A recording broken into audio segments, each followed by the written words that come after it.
आप सभी का YouTube channel science by Anil sir पर। इस चैनल पर कक्षा 10 के विज्ञान के कोर्स को बहुत ही शानदार तरीके से पॉइंट टू पॉइंट क्लियर करवाया जा रहा है। तो उसी श्रृंखला में आगे बढ़ते हुए आज हम देखने वाले हैं उत्तल लेंस से प्रतिबिंब का निर्माण किस प्रकार से होता है।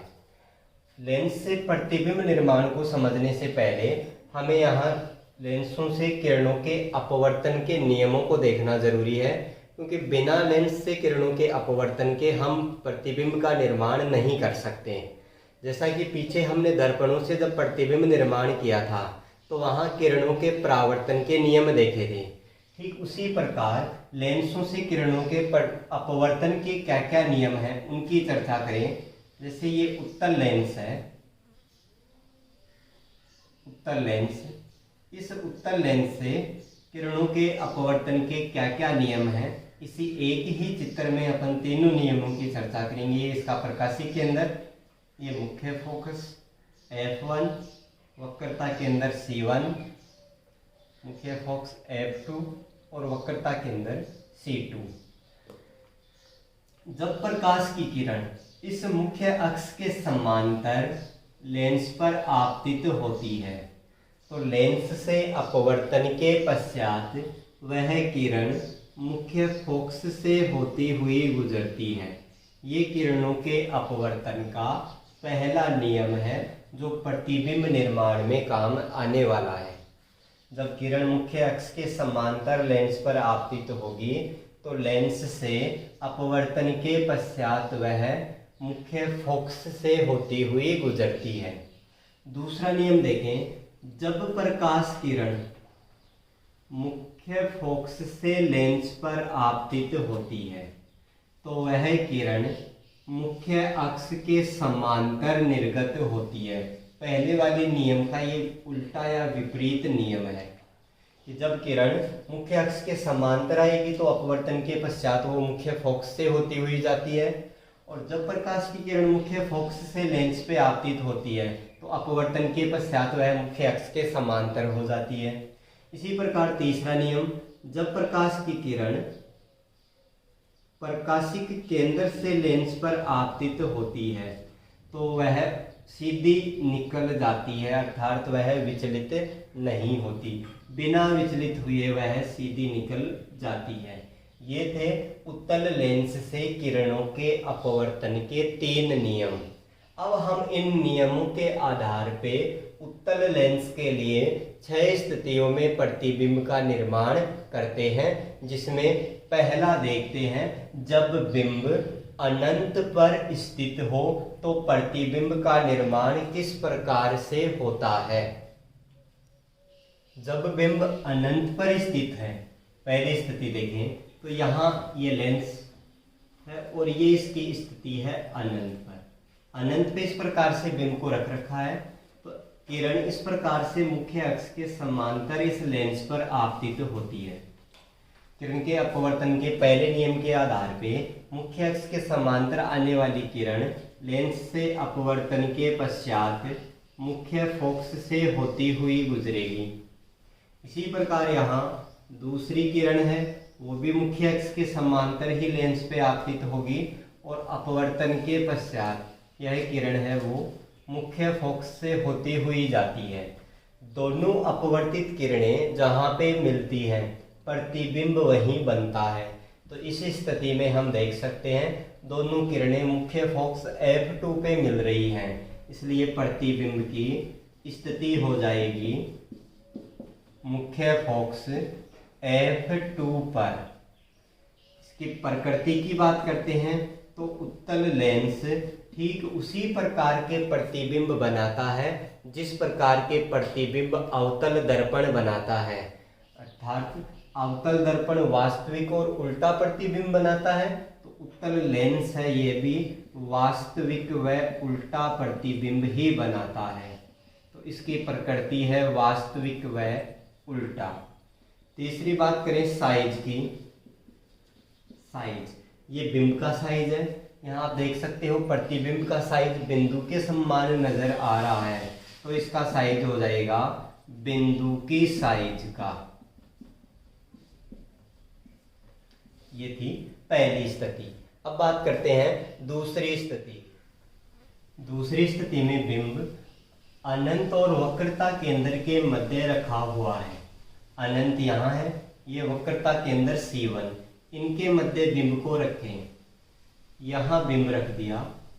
अब किरण हो ही चलेगी एक किरण मुख्य अक्ष के समांतर। मुख्य अक्ष के समांतर आने वाली किरण लेंस से अपवर्तन के पश्चात मुख्य फोकस से होती हुई गुजरती है। और दूसरी किरण डालनी है प्रकाशिक केंद्र से। प्रकाशिक केंद्र से डाली जाने वाली किरण बिना विचलित हुए सीधी निकल जाती है। दोनों किरणें जहां जाके काटेंगी वहां प्रतिबिंब का निर्माण होगा। यहाँ दोनों किरणों ने एक दूसरे को काटा है, इसलिए यहाँ प्रतिबिंब बनेगा। ये प्रतिबिंब की स्थिति हो गई, जो कहाँ बन रहा है, F2 और C2 के मध्य बन रहा है। तो इसकी स्थिति बताएं। स्थिति F2 व C2 के मध्य। प्रकृति की बात करें तो प्रकृति में उत्तल लेंस है वो वास्तविक व उल्टा प्रतिबिंब बनाता है। जिस प्रतिबिंब को पर्दे पे प्राप्त किया जा सकता है उसे वास्तविक प्रतिबिंब कहते हैं, और वास्तविक प्रतिबिंब हमेशा उल्टा बनता है। तीसरी बात साइज। साइज देखें, बिंब का साइज इतना है, प्रतिबिंब का साइज इससे थोड़ा छोटा है। साइज में हम बता सकते हैं बिंब से छोटा। ये दूसरी स्थिति की बात हो गई। अब तीसरी स्थिति लेते हैं। उत्तल लेंस के लिए तीसरी स्थिति है जब बिंब को वक्रता केंद्र पे रखा जाता है। तो ये रहा वक्रता केंद्र C1, यहाँ हम बिंब को रखते हैं। इस प्रकार से यहाँ ये बिंब को रख रखा है। तो वही दो किरणें डालनी है। एक किरण इस प्रकार से मुख्य अक्ष के समांतर लेंस पे आपतित होती है, और मुख्य अक्ष के समांतर लेंस पे आपतित होने वाली किरण लेंस से अपवर्तन के पश्चात मुख्य फोकस से होती हुई गुजरती है। उसी प्रकार दूसरी किरण प्रकाशिक केंद्र से डालनी है। प्रकाशिक केंद्र से लेंस पर आपतित होने वाली किरण उसे मार्ग पे सीधी निकल जाती है। तो इस प्रकार से ये किरण बिना विचलित हुए यहाँ से सीधी निकल जाती है, और दोनों किरणें जहाँ मिलती हैं प्रतिबिंब का निर्माण वहीं होता है। यहाँ ये दोनों किरणें मिल रही हैं, अर्थात प्रतिबिंब वक्रता केंद्र C2 पर ही बनता है। यहाँ ये किरण की दिशा दर्शा दें इस प्रकार से। तो ये दो किरणें थी। अभी तक अपन ने जो तीन चित्र देखे हैं, तीन किरण आरेख, तीनों में वही सेम किरणें डाली जा रही हैं। एक किरण मुख्य अक्ष के समांतर आ रही है और दूसरी किरण प्रकाशिक केंद्र से आ रही है।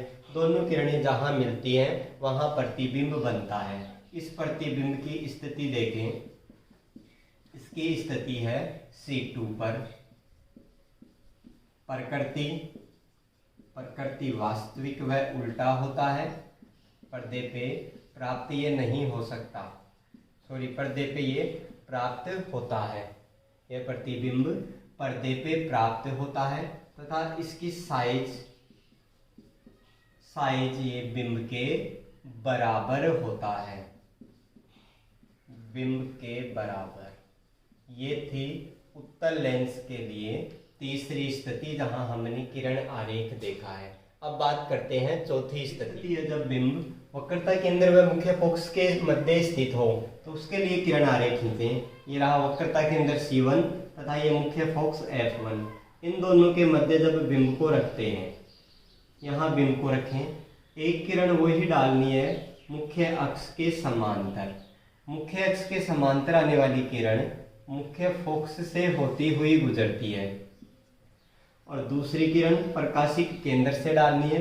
प्रकाशिक केंद्र से डाली जाने वाली किरण बिना विचलित हुए सीधी निकल जाती है। दोनों किरणें जहां जाके मिलती हैं वहां प्रतिबिंब का निर्माण होता है। किरणों ने यहाँ एक दूसरे को प्रतिच्छेद किया है तो यहाँ प्रतिबिंब बनेगा, और ये प्रतिबिंब उल्टा होता है। तो इस प्रतिबिंब की स्थिति की बात करें स्थिति, तो हम देख सकते हैं प्रतिबिंब C2 से आगे या C2 से दूर बन रहा है। स्थिति में लिखेंगे C2 से दूर। प्रकृति की बात करें, प्रकृति वास्तविक व उल्टा होता है, वास्तविक व उल्टा होता है। तथा तीसरी बात, इसकी साइज देखें तो साइज बिंब की साइज से ये बड़ा नजर आ रहा है, अर्थात बिंब से बड़ा। ये थी चौथी स्थिति जिसके लिए हमने किरण आरेख देखा। अब हम बात करते हैं पांचवी स्थिति। पांचवी स्थिति है जब बिंब मुख्य फोकस पर स्थित हो। तो अब की बार यहाँ बिंब को मुख्य फोकस पे रखा जाता है F1 पर। किरणों के अपवर्तन के नियमों के आधार पर हम इस पे किरण डालें। एक किरण इस प्रकार से मुख्य अक्ष के समांतर डाली जाएगी। मुख्य अक्ष के समांतर डाली जाने वाली किरण मुख्य फोकस से होती हुई गुजरती है, F से ये किरण गुजरेगी। ठीक इसी प्रकार दूसरी किरण है वो प्रकाशिक केंद्र से डाली जाएगी और ये किरण सीधी निकल जाती है। दोनों किरणें हैं वो अनंत पे जाके मिलती हैं, यहाँ पास नहीं मिलेंगी, ये बहुत दूर जाके, अर्थात हम कह सकते हैं अनंत पे जाके ये दोनों किरणें मिलती हैं। तो जब बिंब मुख्य फोकस पे स्थित होता है तो प्रतिबिंब अनंत पर बनता है। इसकी स्थिति में लिखा जाएगा, स्थिति हो गई अनंत पर, किरणें बहुत दूर जाके मिलती हैं। प्रकृति वही जो बाकी प्रतिबिंबों में हम देखते आ रहे हैं, वास्तविक व उल्टा। तथा साइज की बात करें तो इस प्रतिबिंब का साइज बिंब की साइज से बहुत बड़ा होता है, बिंब से बहुत बड़ा।